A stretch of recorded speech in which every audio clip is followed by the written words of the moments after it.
ইব্রাহিম নবীও কান্না করবে নাফসি নাফসি বলে, মুসা নবীও কান্না করবে নাফসি নাফসি বলে, ঈসা নবীও কান্না করবে নাফসি নাফসি বলে, আদম নবীও কাঁদবে নাফসি নাফসি বলে। আমি ওদিন বলবো না আল্লাহ তুমি আমাকে বাঁচাও, এই কথা আমি মুহাম্মদ বলবো না, বরং আমি সিজদায় পড়ে কাঁদবো আর বলবো আল্লাহ তুমি আমার গুনাহগার উম্মতদেরকে বাঁচাও। আল্লাহ বড় একটা আওয়াজ দিয়া বলবেন, ও পয়গম্বর আপনাকে না বানাইলে আসমান জমিন নবমণ্ডল হাওয়া গন্ধ জান্নাত জাহান্নাম কিছুই বানাইতাম না। ও নবী আমার, উহুদের ময়দানে আপনাকে আমি কষ্ট কম দেই নাই, ওই তায়েফের ময়দানে আপনাকে আমি কষ্ট কম দেই নাই, ওই আরবের জমিনের মধ্যে আপনাকে আমি কষ্ট কম দেই নাই। ও পয়গম্বর হাসর ময়দানে আজকে আপনার কান্না করা লাগবে না।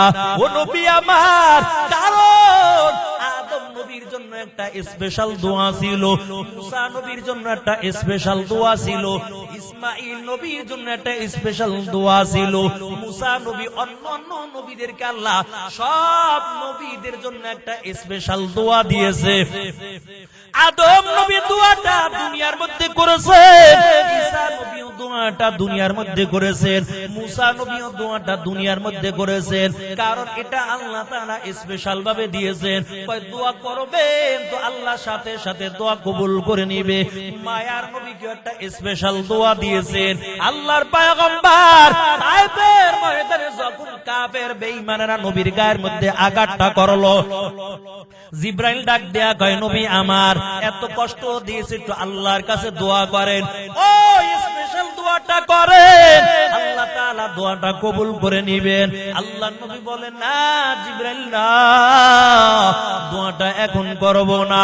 ফাতেমার ঘরের মধ্যে যখন খাবার নাই, জিবরাইল আমিন আয়েশা বলে পয়গম্বর ওই স্পেশাল দোয়াটা করেন, এই আরবের পাহাড়গুলো আল্লাহ স্বর্ণ বানাইয়া দিবেন। আল্লাহর নবী ডাক দিয়া কয় না না জিবরাইল, দোয়াটা এখন আমি করব না।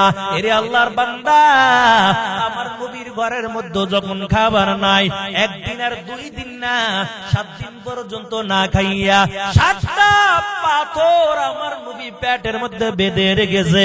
ওই জিবরাইল আমিন আয়েশা বলে নবী আমার ওই স্পেশাল দোয়াটা এখন আপনি করে দেন। আল্লাহ নবী বলেন না না, ওই দোয়াটা এখন আমি করব না। জিবরাইল ডাক দিয়ে বলে ও পয়গম্বর কেন দোয়াটা এখন করবেন না? এত বারবার আপনাকে বলা হলো, কিন্তু দোয়াটা আপনি দুনিয়ার জমিনে করলেন না। আদম নবী দুনিয়ার জমিনে দোয়া করেছে, আল্লাহ দোয়া কবুল করেছে।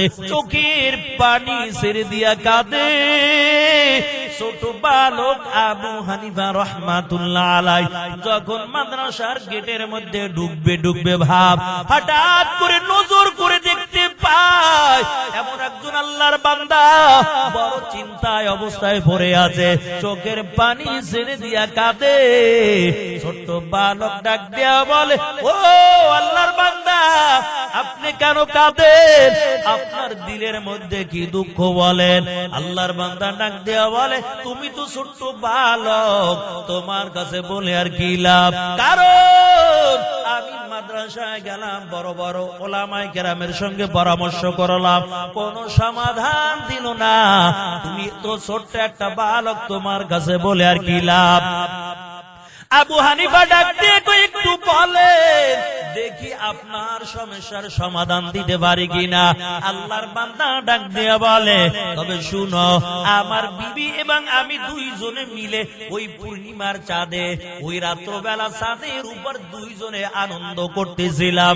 হঠাৎ করে আমি ডাক দিয়ে বললাম রে বিবি ওই চাঁদের দিকে তাকাও, দেখো আমার মালিক কত সুন্দর চাঁদ বানাইলো। আমার বিবি ডাক দিয়ে বলে স্বামী আমার চাঁদ সুন্দর না, আমি সুন্দর। আবার আমি ডাক দিয়ে বললাম চাঁদ সুন্দর, কিন্তু বিবি বলে না না সে নাকি বড় সুন্দর। কিন্তু এক পর্যায়ে আমার বিবিকে আমি বলে দিলাম আরে বিবি চাঁদ যদি সুন্দর হয় তাহলে তুমি তালাক। কিন্তু এখন উলামায়ে কেরাম ফতোয়া দিয়া দিল আমার বিবি তালাক হয়ে গেছে।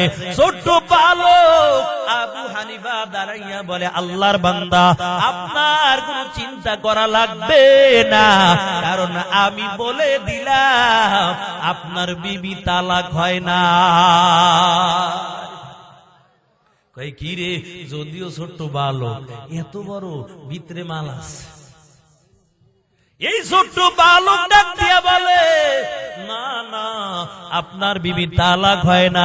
এরে আল্লাহর বান্দা, এমন করে করে আল্লাহর বান্দাকে বুঝায়, কিন্তু আল্লাহর বান্দার বুঝে ধরে না। কেমন করে তোমার কথা বিশ্বাস করব? কারণ তুমি যার কাছে কিতাব পড়ো, তুমি যার কাছে কোরআন শিখো, তোমার উস্তাদ ফতোয়া দিয়েছে, কেমন করে এখন তুমি মাসালার সমাধান দিবা? ছোট্ট বালক আবু হানিফা ডাক দিয়া বলে, আপনি আবার মাদ্রাসার মধ্যে চলে যান। আবার আমার হুজুরকে ডাক দিয়া বলেন যে আপনার মাদ্রাসার ছোট্ট বালক আবু হানিফা বলেছে আমার বিবি নাকি তালাক হয় নাই। এরে আল্লাহর বান্দা, সকল উস্তাদ এক জায়গার মধ্যে বসে গেল। আল্লাহর বান্দা ডাক দিয়া বলে, হুজুর কি আপনি ফতোয়া দিয়া দিলেন? কয়টা কি হইছে? কই আপনার মাদ্রাসার ছাত্র বলছে আমার বিবি নাকি তালাক হয় নাই। কই কি বলছে?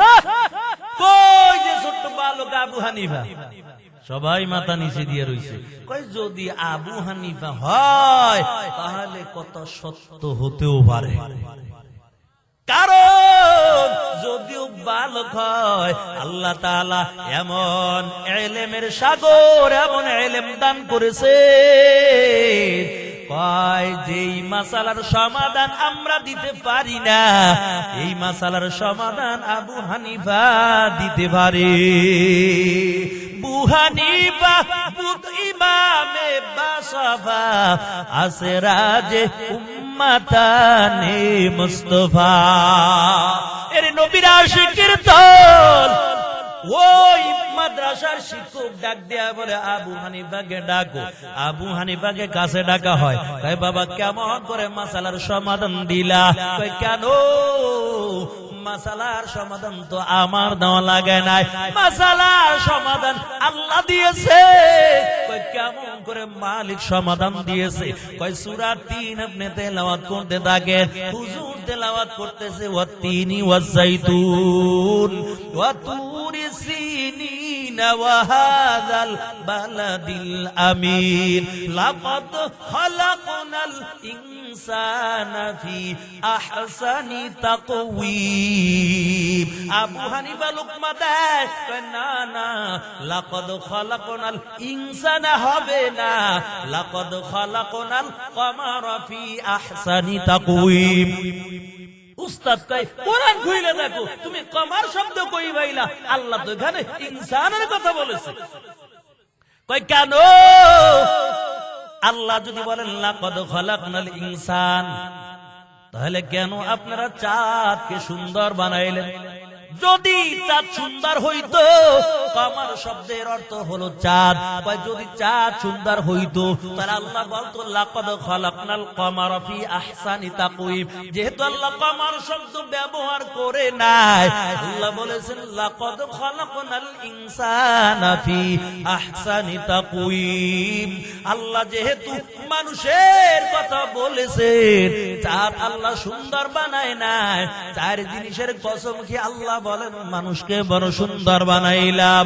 ও আল্লাহর বান্দা, যদি আল্লাহ তাআলা চাঁদকে সুন্দর বানাইতো, আল্লাহ এখানে কমার শব্দ ব্যবহার করতো। যেহেতু আল্লাহ ইনসান শব্দ ব্যবহার করেছেন, দুনিয়ার মধ্যে যা কিছু রয়েছে সবচেয়ে সুন্দর রূপে একমাত্র আল্লাহ মানুষ বানাইলো। তবে মানুষের দিলটা যদি ভালো হয়, ওই মানুষ একটা চাঁদের চেয়েও বড় দামি, ওই মানুষটা নূরের তৈরি ফেরেশতার চেয়েও বড় দামি। আর যদি কলব খারাপ হয়ে যায়, আল্লাহ বলেন ওই মানুষটা চতুষ্পদ জানোয়ারের চেয়েও বড় খারাপ। তাই মানুষ ভালো, আবার মানুষ কি বলছে চতুষ্পদ জানোয়ারের চেয়েও খারাপ। একটা হলো ভালো গুণ আর একটা খারাপ গুণ। ভালো গুণ যদি হয়, ওই মানুষটা বড় দামি মানুষ। আর যদি খারাপ গুণ হয় ওই মানুষটা চতুষ্পদ জানোয়ারের চেয়েও বড় খারাপ। আরে আল্লাহর বান্দা, মানুষের মধ্যে যদি মানুষের গুণগুলো থাকে, গুণওয়ালা মানুষ বড় দামি। কয় যে গাছের মধ্যে আমগুলো মিষ্টি, আম গাছটা বড় দামি। কয় কে? এই আম গাছের ফলের মধ্যে গুণ রয়েছে। কয় কি গুণ? কয় ফলগুলো খুব মিষ্টি, খুব যত্ন করে, এই জন্য গাছটারও খুব যত্ন করে। কয় ফলগুলো খুব মিষ্টি। ঠিক মানুষ যদি গুণের মানুষ হয়, ওই মানুষটা আল্লাহর কাছে বড় দামি। আর গুণওয়ালা মানুষ যতদিন পর্যন্ত জমিনের মধ্যে একজন থাকবে, আল্লাহ বলেন এই জমিন আমি ঠিক রাখবো। আসমান আসমানের জায়গায় থাকবে, জমিন জমিনের জায়গায় থাকবে, গুণওয়ালা মানুষ থাকবে না। আল্লাহ বলেন আমি জমিন ধ্বংস করে দিব। তাহলে একজন গুণওয়ালা মানুষের বড় দাম। এরে আল্লাহর বান্দা, আল্লাহ তাআলা জমিন বানাই দিল, জমিন নড়াচড়া করতেছে, টলমল করতেছে, পানির উবার। আল্লাহ তাআলা বড় বড় পাহাড় দিয়ে আল্লাহ তাআলা জমিনকে প্যারাক মেরে দিল। আর ডিকি বলে জমিন সাবধান হয়ে যাও, আর নড়াচড়া করবা না, কাবাকাবি করবা না, কারণ আমার আদম সন্তান থাকবে বড় দুর্বল, আমার আদমের সন্তানগুলো বড় দুর্বল থাকবে। ওরে জমিন, তুমি যদি পানির উপর টলমল টলমল করতে থাকো, আমার বান্দা সিজদা দিতে পারবে না। কেমন দুর্বল থাকে, আল্লাহ মাঝে মাঝে জমিনটাকে নাড়াচাড়া দিয়ে দেখায়। জমিন যখন মাঝে মাঝে নাড়া দেয়, ওই 5 তলা 10 তলার মালিক গুলো আরামের ঘুম ধুইয়া, কত সুন্দর বিছানা ধুইয়া তাড়াতাড়ি নিজের জীবন বাঁচানোর জন্য রাস্তার মধ্যে দৌড়ায়। কারণ জমিন নাড়াচাড়া দিছে, না জানি ভূমিকম্প শুরু হয়ে গেছে, আগে নিজের জীবন বাঁচাই বিল্ডিং এর গুল্লি মার। এর নবীর আশিকের দল। আল্লাহ বলেন আমার বনি আদমের সন্তান থাকবে বড় দুর্বল।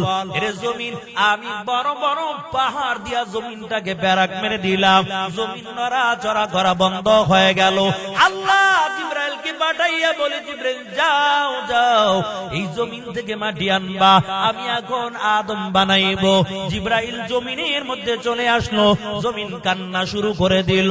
ভাই কেমন ভাবে কান্নার আওয়াজ, জমিন কাঁদে আর বলে জিবরাইল আমার থেকে মাটি নিও না, কারণ এই মাটি দিয়ে আল্লাহ আদম বানাইব।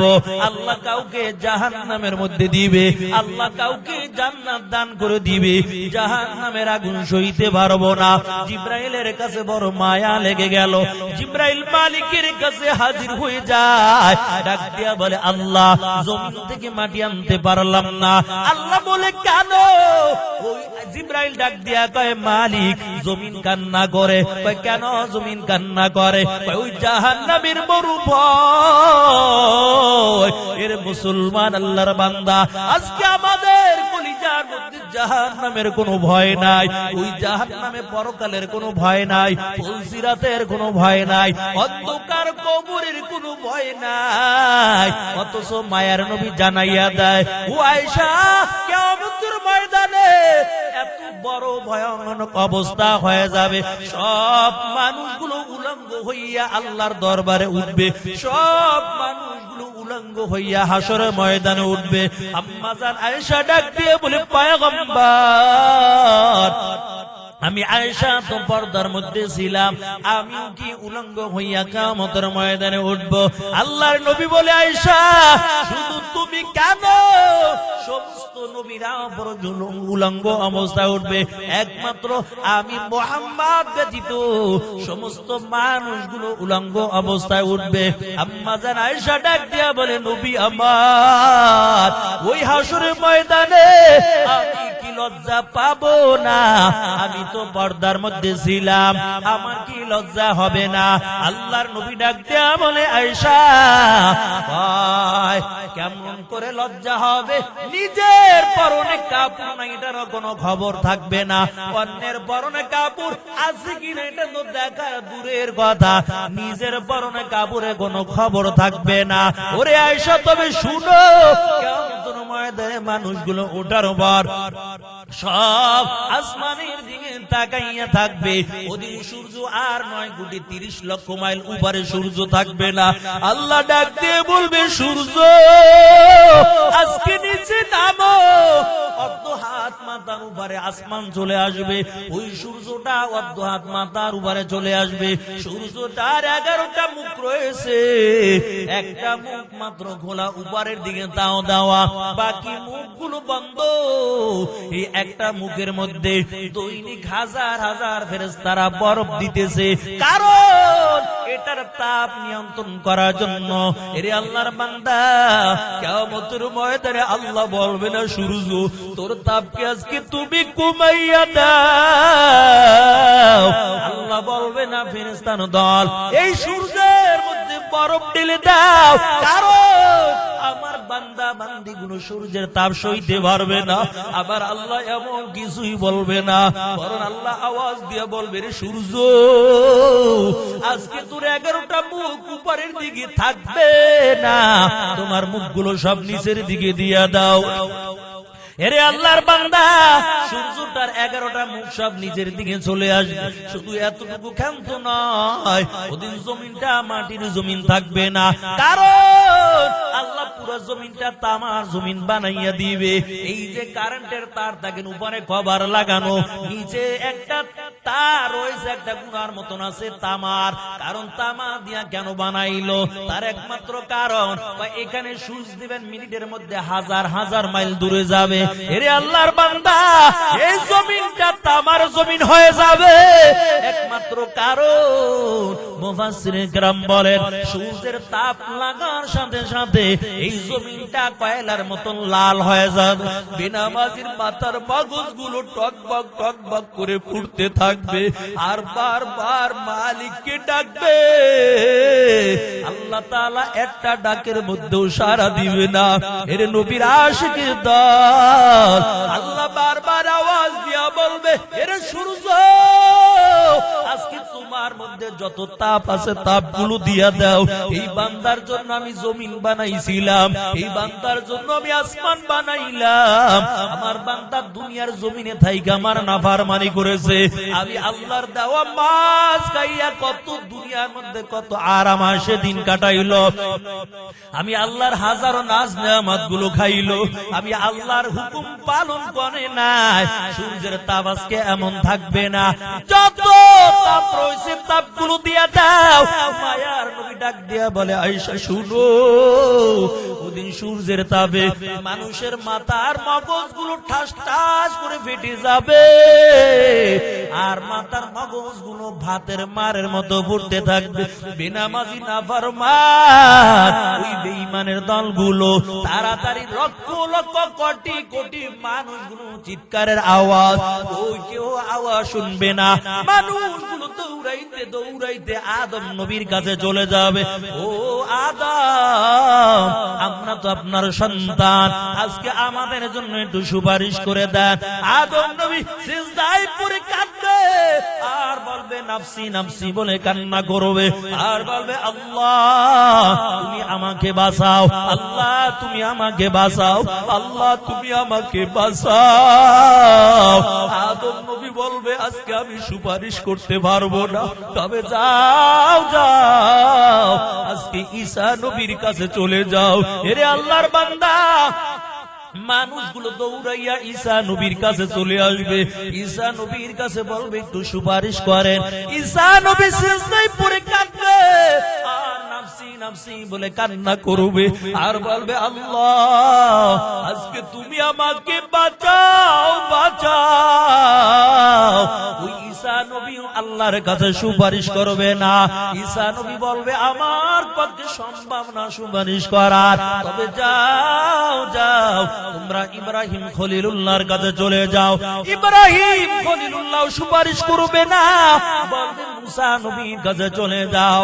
ওই পয়গম্বর ডাক দিয়া বলে, আয়েশা সমস্ত নবীগণ সিজদায় পড়ে কাঁদবে, আর বলবে নাফসি নাফসি নাফসি বলে কান্না করবে আর বলবে আল্লাহ তুমি আমাকে বাঁচাও। মায়ার নবী বলেন মুসা নবীও কাঁদবে আল্লাহ তুমি আমাকে বাঁচাও। ঈসা নবীও কান্না করবে আল্লাহ তুমি আমাকে বাঁচাও।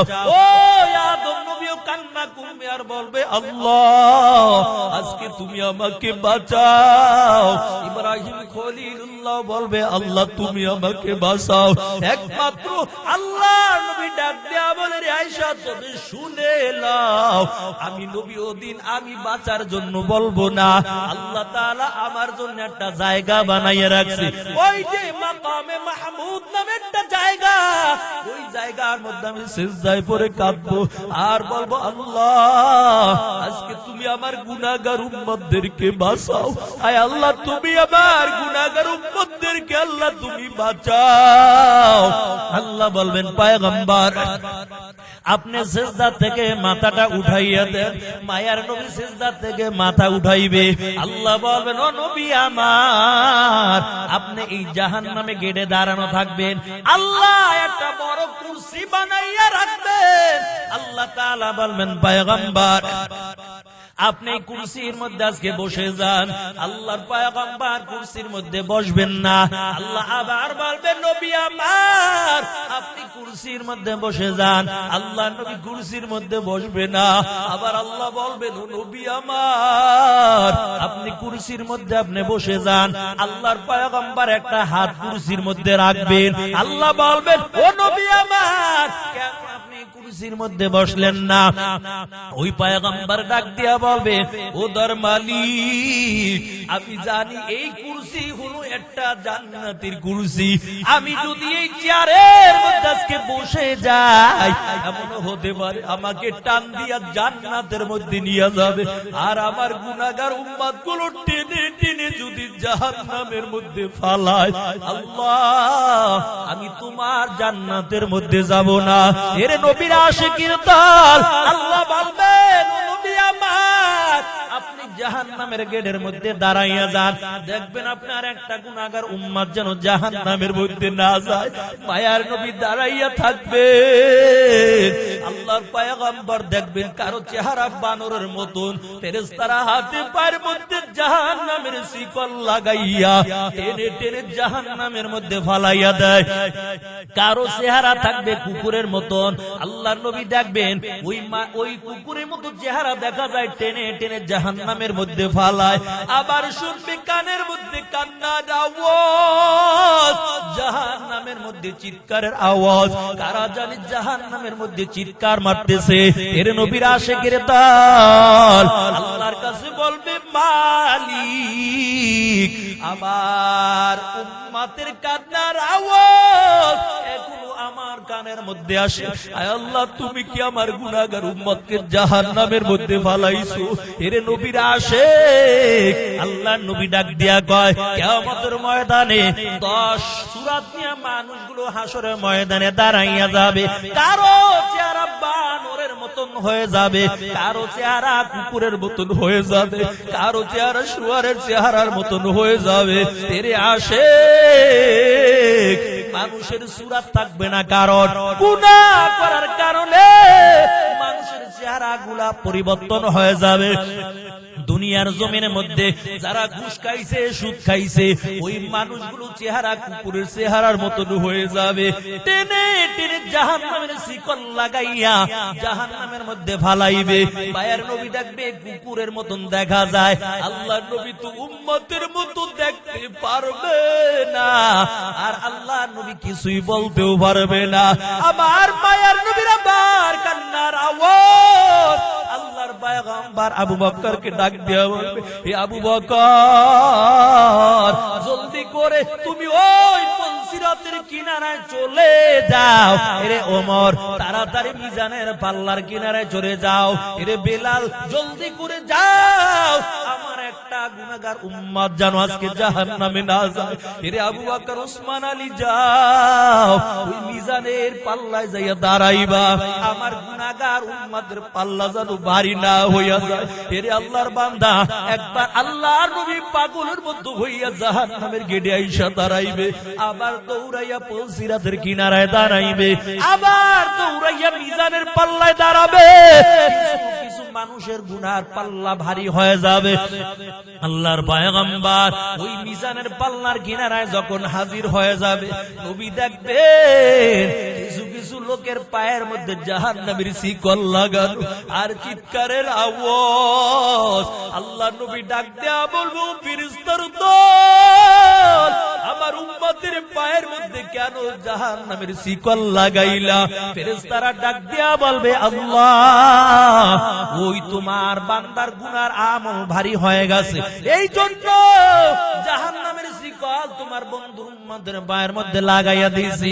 আল্লাহ নবী ডাক দেয়া বলবে, আল্লাহ আমার ফেরেশতাদেরকে বলে দেন আমার সামনে যেন আমার উম্মতের আমলনামাগুলো আবার যেন ওজন দেয়। এরে আল্লাহর বান্দা নবীর সামনে আবার আমলনামা ওজন দিয়া দিবে। যখন আবার আমলনামা ওজন দিয়া দিবে, কিন্তু বান্দার গুনার পাল্লা ভারী থাকবে। হঠাৎ করে আল্লাহর পয়গম্বর মুহাম্মদুর রাসূলুল্লাহ সাল্লাল্লাহু আলাইহি ওয়াসাল্লাম ছোট্ট একটা কাগজের টুকরা বাইর করিয়া ওই পাল্লার মধ্যে যখন দিয়া দিবে, হঠাৎ করে সাথে সাথে নেকির পাল্লাটা বেশি ভারী হয়ে যাবে। আল্লাহু আকবার। এর নবীর আশিকের তো ওই কাগজের মধ্যে লেখা থাকবে, লা ইলাহা ইল্লাল্লাহ মুহাম্মাদুর রাসূলুল্লাহ। এই কালিমার কত পাওয়ার, কালিমার কত দাম, কত দাম। একজন 80 বছরের কাফের যদি এই কালিমা জবান দিয়ে একবার পড়ে নাই, আল্লাহ তাআলা 80 বছরের পিছনে সব গুনাহগুলো ক্ষমা করিয়া ওই বান্দাকে এমন পবিত্র করিয়া দেয়। কয় মায়ার নবী জানায়, কয় তার পিছনে সব গুনাহগুলো আল্লাহ তাআলা সাথে সাথে মাফ করে দেয়।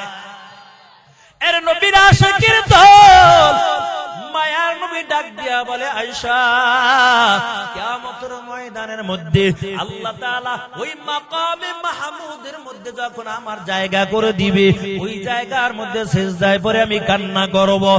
ইব্রাহিম নবীও কান্না করবে নাফসি নাফসি বলে, মুসা নবীও কান্না করবে নাফসি নাফসি বলে, ঈসা নবীও কান্না করবে নাফসি নাফসি বলে, আদম নবীও কাঁদবে নাফসি নাফসি বলে। আমি ওদিন বলবো না আল্লাহ তুমি আমাকে বাঁচাও, এই কথা আমি মুহাম্মদ বলবো না, বরং আমি সিজদায় পড়ে কাঁদবো আর বলবো, আল্লাহ তুমি আমার গুনাহগার উম্মতদেরকে বাঁচাও। আল্লাহ বড় একটা আওয়াজ দিয়া বলবে, ও পয়গম্বর আপনাকে না বানাইলে আসমান জমিন নবমণ্ডল হাওয়া গন্ধব জান্নাত জাহান্নাম কিছুই বানাইতাম না। ও নবী আমার, উহুদের ময়দানে আপনাকে আমি কষ্ট কম দেই নাই, ওই তায়েফের ময়দানে আপনাকে আমি কষ্ট কম দেই নাই, ওই আরবের জমিনের মধ্যে আপনাকে আমি কষ্ট কম দেই নাই। ও পয়গম্বর হাসরের ময়দানে আজকে আপনার কান্না করা লাগবে না। ও নবী আমার, কারণ আদম নবীর জন্য একটা স্পেশাল দোয়া ছিল, মুসা নবীর জন্য একটা স্পেশাল দোয়া ছিল, ইসমাঈল নবীর জন্য একটা স্পেশাল দোয়া ছিল। মুসা নবী অন্যান্য নবীদেরকে আল্লাহ সব নবীদের জন্য একটা স্পেশাল দোয়া দিয়েছে। আদম নবী দোয়াটা দুনিয়ার মধ্যে করেছেন, ঈসা নবী দোয়াটা দুনিয়ার মধ্যে করেছেন, মুসা নবী দোয়াটা দুনিয়ার মধ্যে করেছেন। কারণ এটা আল্লাহ তাআলা স্পেশাল ভাবে দিয়েছেন, কয় দোয়া করবেন তো আল্লাহ সাথে সাথে দোয়া কবুল করে নিবে। মায়ার নবীকে একটা স্পেশাল দোয়া দিয়েছেন। আল্লাহর পয়গম্বর তায়েফের ময়দানে যখন কাফের বেঈমানেরা নবীর গায়ের মধ্যে আঘাতটা করলো, জিবরাইল ডাক দেয়া কয়, নবী আমার এত কষ্ট দিয়েছে, একটু আল্লাহর কাছে দোয়া করেন। ও স্পেশাল দোয়াটা করেন, আল্লাহ তাআলা দোয়াটা কবুল করে নিবেন। আল্লাহর নবী বলেন, না জিবরাইল না, দোয়াটা এখন করব না। ফাতেমার ঘরের মধ্যে যখন খাবার নাই, জিবরাইল আমিন আয়েশা বলে পয়গম্বর ওই স্পেশাল দোয়াটা করেন, এই আরবের পাহাড়গুলো আল্লাহ স্বর্ণ বানাইয়া দিবেন। আল্লাহ নবী ডাক দিয়া কয়, না না জিবরাইল, দোয়াটা এখন আমি করব না। এরে আল্লাহর বান্দা, আমার নবীর ঘরের মধ্যে যখন খাবার নাই, একদিন আর 2 দিন না, 7 দিন পর্যন্ত না খাইয়া 7টা পাথর আমার নবী পেটের মধ্যে বেঁধে রেখেছে। ওই জিবরাইল আমিন আয়েশা বলে, নবী আমার ওই স্পেশাল দোয়াটা এখন আপনি করে দেন। আল্লাহ নবী বলেন, না না, ওই দোয়াটা এখন আমি করব না। জিবরাইল ডাক দিয়ে বলে, ও পয়গম্বর, কেন দোয়াটা এখন করবেন না? এত বারবার আপনাকে বলা হলো, কিন্তু দোয়াটা আপনি দুনিয়ার জমিনে করলেন না। আদম নবী দুনিয়ার জমিনে দোয়া করেছে, আল্লাহ দোয়া কবুল করেছে। মুসা নবী দোয়া করেছে, আল্লাহ দোয়া কবুল করেছে। আপনার স্পেশাল দোয়াটা এখনো কেন করেন না? কেন আমি দোয়াটা এখন করব না? তার একমাত্র কারণ, কিয়ামতের ময়দানে যখন দেখবো আমার গুনাহগার উম্মত জাহান্নামে যাইতেছে, আমি সিজদায় পড়ে কান্না করব, আর স্পেশাল দোয়াটা হাসরের ময়দানে করব, আর মালিককে কেঁদে কেঁদে বলবো, আয় আল্লাহ, ওই দোয়াটা আজকে হাসরের ময়দানে আমার উম্মতের জন্য করলাম। আয় আল্লাহ, ওই দোয়াটা কবুল করিয়া আমার গুনাহগার উম্মতদেরকে আজকে তুমি জান্নাতের ফয়সালা করিয়া দাও। তাহলে আপনারা আমার নবী কত দয়া করেছে। ওই দোয়াটা দুনিয়ার জন্য করে নাই, ওই দোয়াটা নিজের সন্তান ফাতেমার জন্য করে নাই, ওই দোয়াটা আম্মা জান আয়েশার জন্য করে নাই, ওই দোয়াটা খাদিজার জন্য করে নাই। আম্মা জান আয়েশা বলেন, আমি আল্লাহ রাসূল সহ এক বিছানার মধ্যে ঘুমানো ছিলাম, হঠাৎ করে দেখি আমার নবী ঘরে আমার পাশে নাই। নবী কই গেল, নবীকে খোঁজা শুরু করলাম। আমি নজর করে দেখতে পাই মায়ার নবী মসজিদের নববীর মধ্যে ঢুইকা সিজদায় পড়ে আল্লাহর কাছে কান্নাকাটি করতেছে, আবার হাত দুইটা আসমানের দিকে বাড়ায়। আল্লাহ নবী ছোট ছোট আওয়াজ দিয়ে কার জন্য জানি দোয়া করতেছে। আম্মা জান আয়েশা মনে মনে ভাবলো, নবী না জানি আমার জন্য দোয়া করে। আম্মা জান আয়েশা বলে, নবী আমাকে দেখতে পায় না, কিন্তু আস্তে করে আমি নবীর পিছনে গেলাম, আমি নবীর পিছনে আস্তে করে দাঁড়াইয়া রইলাম, কারণ আমি দেখবো কার জন্য মায়ার নবী দোয়াটা করতেছে। হঠাৎ করে আমার কানের মধ্যে একটা আওয়াজ, আল্লাহ নবী দোয়া করতেছে উম্মতের জন্য, আয় আল্লাহ, তুমি আমার উম্মতদেরকে বাঁচাও, আমার গুনাহগার উম্মতদেরকে আল্লাহ মাফ করে দাও। এমন করে করে নবীর কান্নার আওয়াজ, এর নবীর আশিকের দল আম্মা জান আমার ঘরের মধ্যে চলে আসলো, মায়ার নবীও ঘরের মধ্যে আসলো। আম্মা জান আয়েশার মনটা বড় বেজার। হঠাৎ করে আল্লাহর নবী ডাক দিয়া বলে, আয়েশা, তোমার মনটা কেন বেজার দেখা যায়? আম্মা জান আয়েশা ডাক দিয়া বলে, নবী,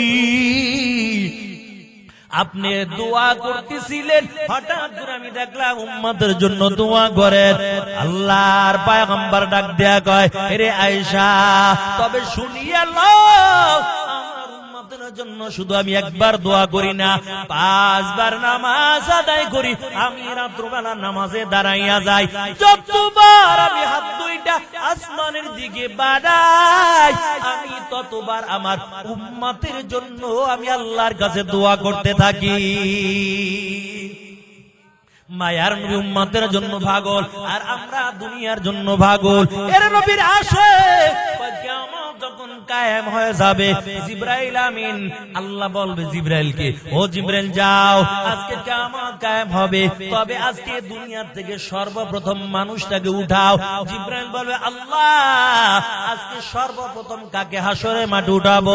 আল্লাহ ডাক দিয়া বলবে, ও জিবরাইল, তুমি শুনো, আজকে আদম নবীকে আগে উঠাইবা না, আজকে মুসা নবীকে আগে উঠাইবা না, ঈসা নবীকে আজকে আগে উঠাইবা না। জিবরাইল বলবে, আল্লাহ, আজকে কাকে সর্বপ্রথম আমি উঠাইবো? এর নবীর উম্মতের দল আল্লাহ ওদিন আওয়াজ দিয়া বলবেন, ও জিবরাইল, তবে শুনো, আজকে সর্বপ্রথম আমার বন্ধু মুহাম্মদকে উঠাইবা। জিবরাইল আওয়াজ দিয়া বলবে, আল্লাহ, কই মুহাম্মদুর রাসূলের কবরটা কই, আল্লাহ কেমন করে খুঁজে পাবো? এখন তো মদিনার মধ্যে যখন যাই, ওই যে দেখতে পাই একটা সবুজ গম্বুজ দেখা যায়, ওই গম্বুজের নিচে আমার মায়ের নবী শুয়ে আছে। এরে আল্লাহর গোলাম, ওদিন পুরা জমিনটা খালি থাকবে, কোন সবুজ গম্বুজ থাকবে না। জিবরাইল ডাক দিয়া বলবে, আল্লাহ কেমন করে তোমার নবীর রওজা আমি এখন খুঁজে বের করব, কারণ পুরা দুনিয়াটা কোন সমান দেখা যায়। আল্লাহ আওয়াজ দিয়া বলবে, ও জিবরাইল তবে শুনো, আমার বন্ধু রওজা কেমন করে খুঁজে পাইবে আমি বলে দেই। আসমান থেকে সরাসরি একটা নূরের আলো যেই জায়গার মধ্যে পড়েছে, মনে করো বা ওই জায়গার মধ্যে আমার বন্ধু ঘুমানো আছে। জিবরাইল আমিন আয়েশা নূরের পাখা দিয়া আঘাত করবে, নূরের পাখা দিয়ে আঘাত করার পর মায়ার নবী রওজা থেকে উঠে বসে যাবে। আল্লাহর পয়গম্বর যখন রওজা থেকে উঠবে, ওঠার পরে মায়ের নবী ডানে তাকাইয়া কান্না করবে, বামে তাকাইয়া চোখের পানি ছেড়ে দিয়া কাঁদবে, সামনে তাকাইয়া মায়ের নবী চোখের পানি ছেড়ে দিয়া কাঁদবে, পিছনে তাকাইয়া মায়ের নবী চোখের পানি ছেড়ে দিয়া কান্না করবে। জিবরাইল আওয়াজ দিয়া বলবে, ও নবী আমার, আপনাকে আমি রওজা থেকে উঠাইলাম, বলে বেয়াদবি হয়ে গেল নাকি? কেন আপনি কান্না করতেছেন বলেন? আল্লাহর নবী ডাক দেয়া বলবে, জিবরাইল না না, কোনো বেয়াদবি হয় নাই। এরে আল্লাহর বান্দা, জিবরাইল আওয়াজ দিয়া বলবেন, নবী আমার, তাহলে আপনি কেন কান্না করতেছেন বলেন? মায়ার নবী বলবেন, ও জিবরাইল তবে শুনো, আমি যখন উঠলাম ডানে তাকাইলাম, আমার একটা উম্মত আমি দেখি না, বামে তাকাইলাম আমার একটা উম্মত আমি দেখি না, সামনে তাকাইলাম আমার একটা উম্মত কিন্তু আমি দেখি না, পিছনে তাকাইলাম আমার একটা উম্মত আমি দেখি না। আমার উম্মত গুলো কই? আমার না জানি আল্লাহ জাহান্নামে দিয়েছে। জিবরাইল আওয়াজ দিয়া বলবে, ও নবী আমার, কান্না করা লাগবে না, আপনার কোন উম্মতদেরকে এখন উঠানো হয় নাই, কোন নবীদেরকে এখন পর্যন্ত উঠানো হয় নাই। সর্বপ্রথম আমি জিবরাইল আপনাকে এই রওজা থেকে আমি ঘুমের থেকে জাগাইলাম, তবে আপনার কান্না করা লাগবে না। ও নবী আমার, কান্না করা লাগবে না। আপনার সিজদায় পড়ে যখন আপনার উম্মতের জন্য দোয়া করবেন, আল্লাহ তাআলা আপনার দোয়া কবুল করে নিবে। ও পয়গম্বর, আপনার পেরেশানি করা লাগবে না, আপনার উম্মতের জন্য আপনি দোয়া করবেন, আল্লাহ আপনার দোয়া কবুল করে নিবে। আল্লাহ আপনাকে একটা স্পেশাল পাওয়ার দান করেছেন। ও পয়গম্বর, ওই যে কত সুন্দর একটা কূপ বানাইয়া রাখছে, ওই কাউসার নামে একটা কূপ, এই কাউসার নামের পানিটা আল্লাহ তাআলা আদম নবীর দেয় নাই, এই কাউসার আল্লাহ তাআলা মুসা নবী অন্যান্য কোন নবীকে দেয় নাই, এই কাউসার আল্লাহ তাআলা আপনাকে দান করেছে। ও পয়গম্বর, ওই কাউসারের কিনারায় নিয়া আপনার উম্মতদেরকে এক পেয়ালা পানি পান করাইয়া দিবে, যতক্ষণ পর্যন্ত আপনার উম্মতগুলো জান্নাতের মধ্যে না ডুববে, আর ততদিন পর্যন্ত আর পানির পিপাসা লাগবে না। হাউজে কাউসারে পানি একমাত্র আল্লাহ আপনাকে দান করেছেন। মায়ার নবী পেয়ালা হাতের মধ্যে নিয়া লক্ষ লক্ষ কোটি কোটি উম্মতদেরকে আল্লাহর পয়গম্বর হাউজে কাউসারের পানিগুলো পান করাইয়া দিবে, ওই মানুষের আর পানির পিপাসা লাগবে না। এর নবীর আশিকের দল হঠাৎ করে মানুষগুলো কোটি কোটি মানুষগুলো দাঁড়ানো থাকবে, অপেক্ষা করতে থাকবে। হঠাৎ করে উপর থেকে একটা পর্দা পড়ে যাবে, নবীও তাদেরকে দেখবে না, তারাও নবীকে দেখবে না। মায়ার নবী আওয়াজ দেয়া বলবে, আয় আল্লাহ, এখনো কত মানুষ পিছনে রয়ে গেল, আল্লাহ কেন তুমি পর্দা ফালাইয়া দিলা?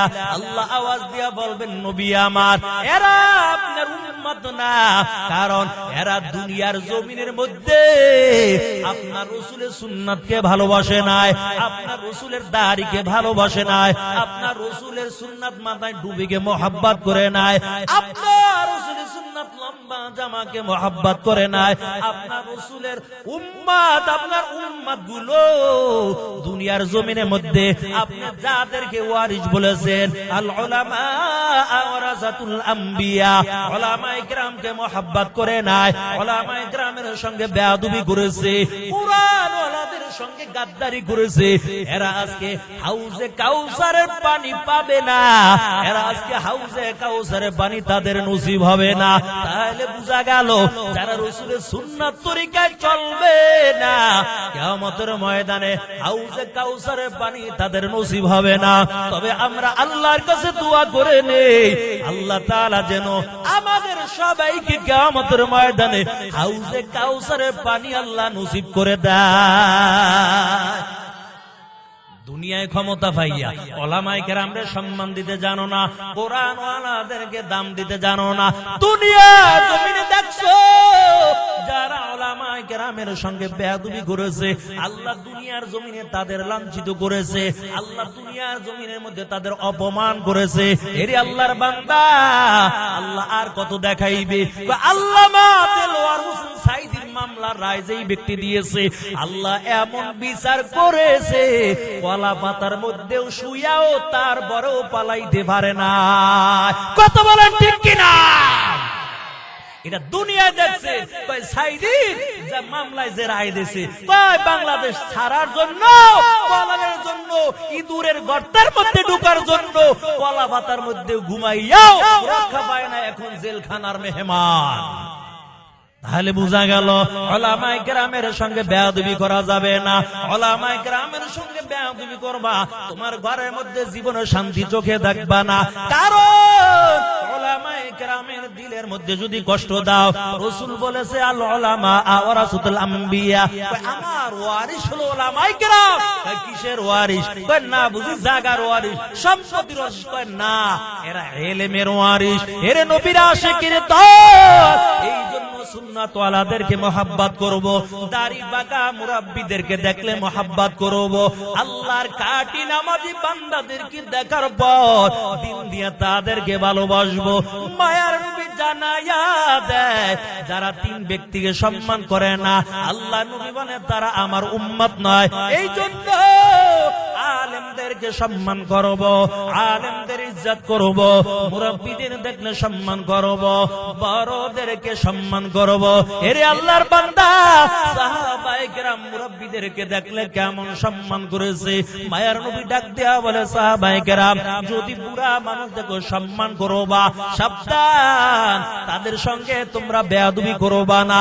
কারণ দাড়ি পাকা বুড়া বাবাজিরা যখন হাতটা মালিকের কাছে বাড়াইয়া দেয়, আল্লাহ তাআলা শরমে লজ্জায় পড়ে হলেও আল্লাহ তাআলা বান্দার দোয়া কবুল করে নেয়। আলী রাদিয়াল্লাহু তাআলা আনহু হঠাৎ করে ঘর থেকে বের হইয়া মসজিদে নববীর দিকে রওনা, মসজিদে নববীর দিকে রওনা হয়, কিন্তু নামাজে দাঁড়াইয়া গেছে আল্লাহর নবী আমার। আলী রাদিয়াল্লাহু তাআলা আনহু যখন হাঁটতেছে, হঠাৎ করে একজন ইহুদি বান্দা বুড়া লোক লাঠি ভর দিয়ে তারপর জমিন দিয়া যায়। আলী রাদিয়াল্লাহু তাআলা আনহু চিন্তা করলেন, মায়া নবী বলেছেন মুরাব্বিদের সম্মান করার জন্য, আমি যদি এখন তাকে অতিক্রম করে সামনে যাই, না জানি বড় বেয়াদবি হয়ে যাবে, কি করব? আবার একটু সামনে আগায়, আবার পিছে দাঁড়ায়, ওদিক থেকে নামাজে দাঁড়িয়ে গেল, না জানি এখন আমি জামাত পাবো না। আবার আল্লাহ নবী বলেছে মুরাব্বিদের সম্মান করার জন্য। তবে বড় চিন্তার মধ্যে পড়ে গেল, সামনে একটু আগায়, আবার পিছনে যায়, তারপর মুরাব্বিদের অতিক্রম করে সামনে যায় না। কিন্তু এমন করে সময়টা পার করতেছে। আলী রাদিয়াল্লাহু তাআলা নূর দিলের মধ্যে পেরেশানি বেড়ে যায়। হায় রে, জামাত দাঁড়িয়ে গেছে, জামাতের সময় হয়ে গেছে। মায়ার নবী তো তাকবীরে তাহরিমা বেঁধে হাত বাইদা ফালাইছে, এখন বুঝি আমি প্রথম রাকাত পাবো না। আল্লাহর পয়গম্বর যখন তাকবীরে তাহরিমা বলে যখন নামাজটা শুরু করে দিল, আলী তো আস্তে আস্তে করে হাঁটতেছে। জিবরাইল আমিন নামাজ অবস্থায় আয়েশা নবীর কানে বইলা যায়, ও পয়গম্বর, আজকে আলী এমন একটা কাম করেছে, এমন একটা সম্মান দেখাইতেছে, মুরাব্বিদের জন্য এমন একটা সম্মান দেখাইতেছে, আল্লাহর কাছে আমলটা বড় পছন্দ হয়ে গেছে। আজকে আপনি নামাজের কেরাত ছোট করবেন না, আলী জানো আয়েশা প্রথম রাকাতে আপনাকে পায়, এই জন্য আজকে আপনি নামাজের কেরাত একটু লম্বা করে দেন। আর আমরা মুরাব্বিদের দেখলে কি কই, দোকানে বইয়া রইছি, ছোট ছোট ভোলা হন। আরে যুবক ভাই, বাপের সমান লোকটা বইয়া রইছে, দাড়ি বাঁকা মুরাব্বি বইয়া রইছে, এর সামনে বইয়া সিগারেটটা ধরাইয়া এবার ডান হাত দিয়া সিগারেট খায় আর বাম হাত দিয়া চায়ের কাপের মধ্যে আস্তে মুখ দেয়। যেটা খাওয়া নিষেধ ওইটা ডান হাত দিয়া খায়, আর হালাল জিনিসটার বাম হাত দিয়ে খায়। আপনাদের দেশের মানুষ ভালো, এদিকে মনে এমন ঘটনা ঘটে না? কি কোন ঘটে? কি দেশে আছে এর নবীর আশিকের তো। ও যুবক ভাই, আপনি ধরে বলে যাই, পা ধরে বলে যাই, আলেমদের সম্মান করবা, মুরাব্বিদেরকে দেখলে সম্মান করবা, ছোটদেরকে দেখলে স্নেহ করবা। অল্প আমল যদি হয়, এমন হতে পারে ছোট্ট একটা আমলের কারণে কিয়ামতের ময়দানে আল্লাহ 10 দুনিয়ার সমান একটা জান্নাতের মালিক আল্লাহ বানাইয়া দিবে। हर के दारत हौबे हकदार दिल मादाम जन्नतुल मावात हदूरा मकाम बेहश्त आजा के आजारे नबाशात कसेरा बाकासे कारे नबाशात। এর নবীর উম্মতের দল, তবে হেদায়েত সবার কপালে আসবে না, আল্লাহ সবাইকে হেদায়েত দান করবে না। আল্লাহ যাকে পছন্দ করবে তাকে আল্লাহ তাআলা হেদায়েতের মালাটা পরাইয়া দিবে। কত বেঈমানে আল্লাহ হেদায়েতের মালাটা পরাইয়া দিয়েছে। কত শত শত মাইল দূর থেকে কালো বেলাল আইসা এই চেহারার দিকে তাকাইছে, তো কালিমা পয়রা মুসলমান হয়ে গেছে। আর নবীর চাচা আবু তালেব হেদায়েত পায় নাই, নবীর চাচা আবু জাহেল হেদায়েত পায় নাই। আবু তালেব যখন দুনিয়া থেকে বিদায় হয়ে যাবে, আল্লাহর নবী ডাক দেয়া কয়, চাচা যান একটু কালিমা পয়রা নেন। কয় না না, এটা পারবো না। আবার মায়ার নবী ডাক দেয়া বলে, ও চাচা যান, কেউ জানবে না, আপনি আমার কানের সঙ্গে মুখটা লাগাইয়া লা ইলাহা ইল্লাল্লাহ মুহাম্মাদুর রাসূলুল্লাহ আপনি কালিমাটা পড়ে নেন। শুধু এই কালিমাটা আপনি পড়বেন, কিয়ামতের ময়দানে আমি নবী শাফাআত করে করে আপনাকে আমি জান্নাতের মেহমান বানায়া দিব। আবু তালেব কয়, না না ভাতিজাটা পারবো না, কারণ আমার বড় ক্ষমতা ছিল, আমার বড় দাপট ছিল, না না এটা পারবো না। আল্লাহর নবীর দিলের মধ্যে চায় চাচা কালিমা পড়ে মুসলমান হয়ে যায়। আল্লাহ কোরআনের আয়াত নাযিল করিয়া দেয়। আল্লাহ তাআলা বলেন, ও পয়গম্বর, আপনি যাকে মোহাব্বত করবেন তাকে হেদায়েত দিতে পারবেন না, কারণ হেদায়েতের মালিক হলাম আমি আল্লাহ। আমি আল্লাহ যাকে মোহাব্বত করব, আমি আল্লাহ একমাত্র তাকে হেদায়েতের মালাটা পরাইয়া দিব। এই জন্য হেদায়েত চাইতে হইবে কার কাছে? কথা কয় না, কার কাছে যাবে হেদায়েত? আল্লাহর কাছে যাবো। হাত দুইটা যখন মালিকের কাছে বানাইব, আল্লাহর কাছে দোয়া করব, আল্লাহ তুমি হেদায়েতের মালাটা পরাইয়া দাও।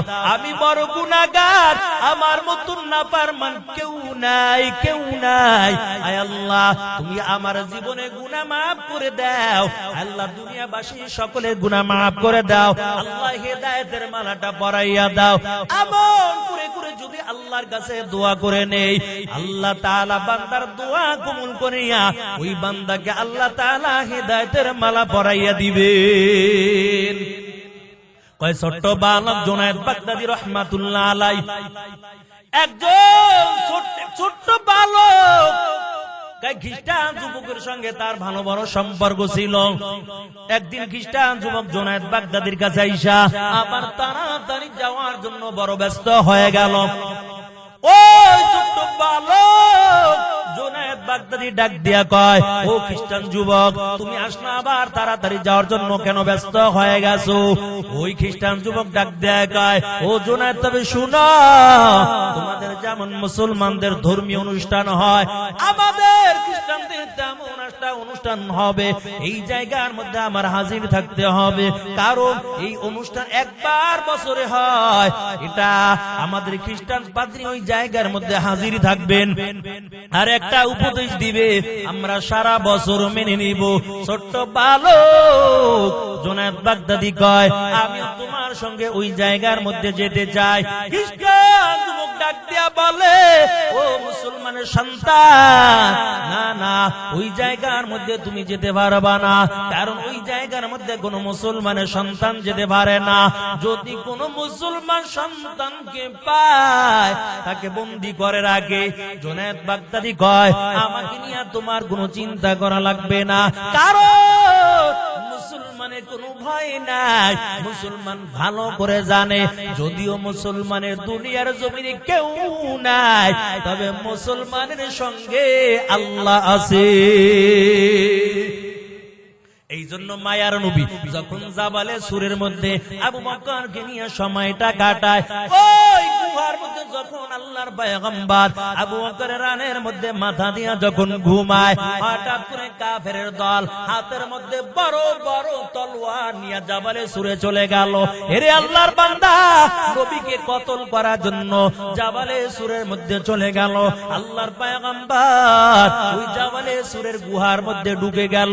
হঠাৎ করে মাকড়সা আইসা পুরা গুহার মুখটা আস্তে করে বাসা বাইরা দেয়, আবার একটু পর আইসা কবুতর ওই মুখের মধ্যে একটা সুন্দর বাসা বাইরা দেয়। এরে আল্লাহর বান্দা, ওই মাকড়সা হইয়া মায়ের নবীকে চিনল। যখন কাফেরের দল ওই জাবালে সুরে উঠা গেল, আবু বকর ডাক দেয়া কয়, নবী আমার, ওই যে কাফেরের পা গুলো দেখা যায়, যদি একটা বার তাকায়, ও পয়গম্বর, ওই কাফের আমাদেরকে দেখে ফেলবে, আমাদের কতল কইরা দিবে। আল্লাহর নবী ডাক দেয়া কয়, ও আবু বকর, কোনো চিন্তা করা লাগবে না, আমরা এই গুহার মধ্যে দুইজন না, আমাদের সঙ্গে আল্লাহ আছে। আবু বকরকে রাসূল জানাইয়া দিলেন, আমাদের কোনো চিন্তা করা লাগবে না, কারণ সঙ্গে আল্লাহ আছে, আল্লাহ আমাদের সাহায্য করবে। মুমিন বান্দার দিলের মধ্যে এমন খেয়াল থাকবে, দুনিয়ার কোন মানুষের সাহায্য লাগবে না, আমার সাহায্যকারী একমাত্র আল্লাহ। আল্লাহ যদি একটু কুদরতি নজরটা দিয়ে একটু তাকায়, দুনিয়ার সব মানুষগুলো একত্রিত হইয়া ওই বান্দার সামান্য পরিমাণ ক্ষতিও করতে পারবে না। সাহায্য চাইতে হইব কার কাছে? আল্লাহর কাছে। জাকারিয়া পয়গম্বর যখন জমিন দিয়া দ্বীনের দাওয়াত দেয়, ওই কাফের বেঈমানের দল জাকারিয়া নবীকে মারার জন্য ধাওয়া করলো, কারণ জাকারিয়া নবীকে কতল করে দিবে। জাকারিয়া নবীও সামনের দিকে দৌড় শুরু করছে, আর বাঁচতে পারে না, কোথায় যাবে? হঠাৎ করে সামনে বড় একটা গাছ পড়ে গেল, আর পিছনে কাফের মুশরিক বেঈমানের দল। জাকারিয়া নবী বাঁচার জন্য গাছটাকে বলে, এরে গাছ, তুমি ভাগ হয়ে যাও, আমি তোমার মধ্যে ঢুকে যাব, আমাকে সাহায্য করো। গাছটা দুই দিকে ভাগ হয়ে গেল, জাকারিয়া নবী ভিতরে ঢুকে গেল। তবে ভিতরে ঢুকছে, এখনো পুরাপুরি যদিও ভিতরে ঢুকে যায়, কিন্তু একটু কাপড় বের হইয়া রইছে। কাফের দলাইয়া খুঁজতেছে, কই জাকারিয়ারে খুঁজা পায় না। মিস্টার ইবলিস কয়, এই কারে খুঁজতেছো? কয় জাকারিয়ারে।